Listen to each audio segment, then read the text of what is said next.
மாரி செல்வராஜ் அவர் அந்த பதில் சொல்லும்போது அதுல ஒரு வார்த்தையை பயன்படுத்தினார்.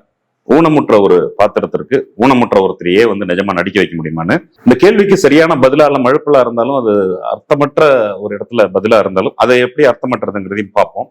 ஆனா மாரி செல்வராஜ் போன்ற ஒரு நபர்கள்ட்ட இருந்து இந்த மாதிரி ஒரு வார்த்தையை நம்ம எதிர்பார்க்கல.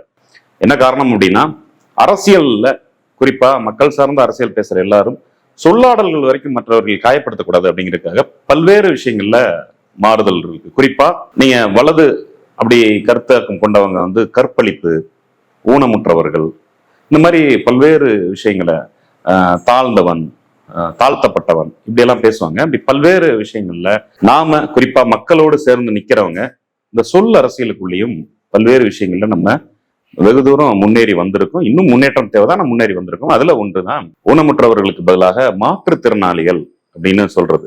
பிசிக்கலி சேலஞ்சுன்னு ஆங்கிலத்தில் சொல்றாங்க. அந்த மாதிரி மாற்றுத்திறனாளிகள் அப்படிங்கிற தமிழ் வார்த்தையை நம்ம பயன்படுத்துறோம்.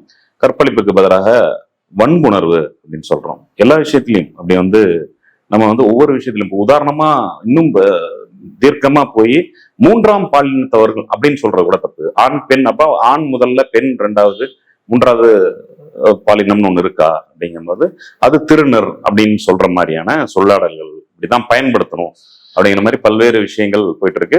ஒடுக்கப்பட்ட சமூகத்தை சேர்ந்த ஒடுக்கிட்டாங்க அப்படிங்கிறத நம்ம சொல்றோம். தாழ்ந்தவன் அல்ல, அப்படி யாரும் தாழ்ந்தவரா இல்ல அப்படிங்கிற மாதிரிதான் இருக்கு. இப்படி பயன்படுத்த வேண்டிய இடத்துல